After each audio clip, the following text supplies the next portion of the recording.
اعوذ باللہ من الشیطان الرجیم بسم اللہ الرحمن الرحیم۔ دور جدید میں جادو اور گھروں میں بربادی کے نت نئے طریقے ایجاد کیے جا رہے ہیں جن کے شواہد بھی ملتے ہیں۔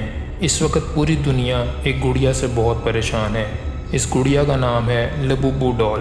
چھوٹی چھوٹی گڑیاں، بڑی بڑی آنکھیں، 9 دانت۔ دنیا کے مشہور کارٹون سمپسنز نے بھی اس گڑیا کے بارے میں پیشن گوئی کی ہے۔ چونکہ ہمارا شعبہ وظائف اور دعاؤں کا ہے، نظر بد، جادو، جنات وغیرہ کے متعلق بھی ہم اس چینل پر وظائف، دعائیں، عمل اور تسبیحات وغیرہ پر بات کرتے ہیں۔ بڑے بڑے گلوکار، کاروباری لوگ اور فنکار کس طرح اپنی پروڈکٹ کو مارکیٹ میں لانے سے پہلے جادوگروں سے رابطہ کرتے ہیں، پھر ان کے بتائے ہوئے طریقے سے چیز کو مارکیٹ میں لاتے ہیں۔ لوگ اس چیز کو خریدنا نہیں چاہتے مگر پھر بھی خریدتے ہیں، اسی کو سوچتے ہیں، اسی کے بارے میں خیالات آتے ہیں اور وہ چیزیں خود بخود آپ کے ذہن میں آتی ہیں۔ اداکار کی ویڈیو نہیں دیکھنا چاہتے مگر دیکھتے ہیں، اس گلوکار کا گانا نہیں سننا چاہتے مگر سنتے ہیں۔ لوگ کہتے ہیں کہ ہم بے بس ہیں، ہمارے اندر کے خیالات آتے ہیں کہ سنو۔ اس زہر کو گھروں سے، نسلوں سے کیسے نکالیں؟ گھر، بچے اور آپ کا خاندان ایک خطرناک شیطانی وار سے کیسے بچے؟ آج کل ایک گڑیا بہت مشہور ہوئی ہے جس کا نام ہے لبوبو ڈال۔ یورپ میں کروڑوں کی تعداد میں بکیں، شوق سے لوگ گھر لائے۔ اچانک اس گڑیا کے متعلق کہانیاں آنا شروع ہوئیں۔ کیسی کہانیاں؟ آج ہم اس موضوع کی تحقیق شدہ باتوں کو بیان کریں گے۔ کیا گڑیا پر جادو ہوتا ہے؟ کیا گڑیا گھر میں فساد کی وجہ بن سکتی ہے؟ کیا گڑیا گھر میں جادو، لڑائیاں، فسادات، تکلیفیں، نقصانات کی وجہ بن سکتی ہے؟ اس گڑیا کے بارے میں خوفناک دعوے سامنے آئے ہیں۔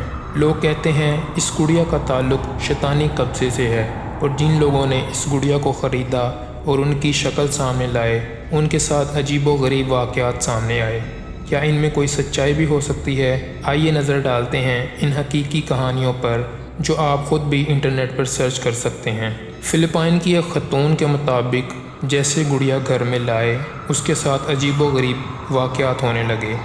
حالانکہ وہ اکیلی رہتی ہے، گھر میں قدموں کی آواز، فرنیچر پر خراش کے نشانات، اس گڑیا کے نوکیلے دانتوں سے مشابہ نشانات، اور دنیا کے مشہور کارٹون سمپسنز مستقبل کی پیشن گوئیوں کے بارے میں جانے جاتے ہیں۔ اس کارٹون نے بھی مبینہ طور پر اس گڑیا کے بارے میں پیشن گوئی کی ہے۔ میں آپ کو ایک حقیقت بتاتا ہوں آگے چل کر۔ لوگوں نے دعویٰ کیا اس گڑیا کی آنکھوں کا رنگ کالا ہے لیکن سرخ ہو جاتا ہے، اور کچھ لوگوں نے دعویٰ کیا کہ انہوں نے اس گڑیا کی آنکھوں کو حرکت کرتے اور گھورتے ہوئے دیکھا۔ کچھ لوگوں کا کہنا ہے کہ یہ کھلونا ایک معصوم کھلونا نہیں بلکہ ایک ایسا شیطانی نظام ہے جو خوبصورت اور معصومیت کی آڑ میں گھروں میں داخل ہوا۔ میں لوگوں کے مشاہدات آپ سے عرض کر رہا ہوں، میں نہیں جانتا ان میں کتنی سچائی ہے، لیکن روحانیت، جادو، جنات کے طالب علم ہونے کے ناطے یہ چیز بہت زیادہ مشاہدے میں آئی ہے کہ اگر کوئی کھلونا آنکھیں، منہ، انسان جیسی بناوٹ رکھتا ہو وہ شیطانی چیزوں کے قبضے میں آ سکتا ہے۔ میں یہ نہیں کہتا کہ ہر کھلونے یا ہر گڑیا میں ایسا ہوتا ہے، لیکن گزشتہ واقعات سے یہ بات مشاہدے میں آئی ہے۔ اللہ کے رسول صلی اللہ علیہ وآلہ وسلم نے کتنی ہی تصویریں، کتنی ہی شکلیں بتوں وغیرہ سے منع فرمایا۔ یہ گڑیا، شکلیں وغیرہ، موت کا جادو انہی پر ہوتا ہے، یہ اثر رکھتی ہیں۔ یہ چیزیں جادوگروں کے ناپاک مقصد میں بھی استعمال ہوتی ہیں اور گھروں میں تباہی، بربادی، اموات کا سبب بنتی ہیں۔ میرے نبی صلی اللہ علیہ وآلہ وسلم نے ان چیزوں سے منع فرمایا، محدثین نے ان سے منع فرمایا اور علماء کرام نے بھی ان سے منع فرمایا۔ یہ کھلونے بے جان ہیں، ان کی کوئی حیثیت نہیں، لیکن یاد رکھیں ان کا زندگی پر اثر ہے۔ تصویریں، گھر میں کتا، شکلوں والے کھلونے، ان کا زندگی پر اثر ہوتا ہے، اور جب سے اٹیچ بات آئے ہیں گھر جنات کی گزرگاہیں بن گئی ہیں۔ مجبوری ہے اٹیچ بات، لیکن اگر آپ دعا پڑھ کر جاتے ہیں تو پھر آپ پر ان کا اثر نہیں ہوتا۔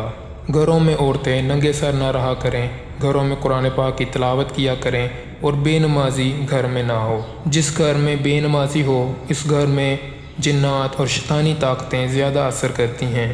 کوشش کریں باوضو رہا کریں، باوضو رہنے سے شیطان آپ سے ڈرے گا، باوضو رہیں گے جادو اثر نہیں کرے گا، باوضو رہیں گے رزق بڑھ جائے گا، اور باوضو مر گئے تو شہید مریں گے۔ اپنے آپ کو، اپنی نسلوں کو ان چیزوں سے بچائیں، جادو جنات سے بچائیں۔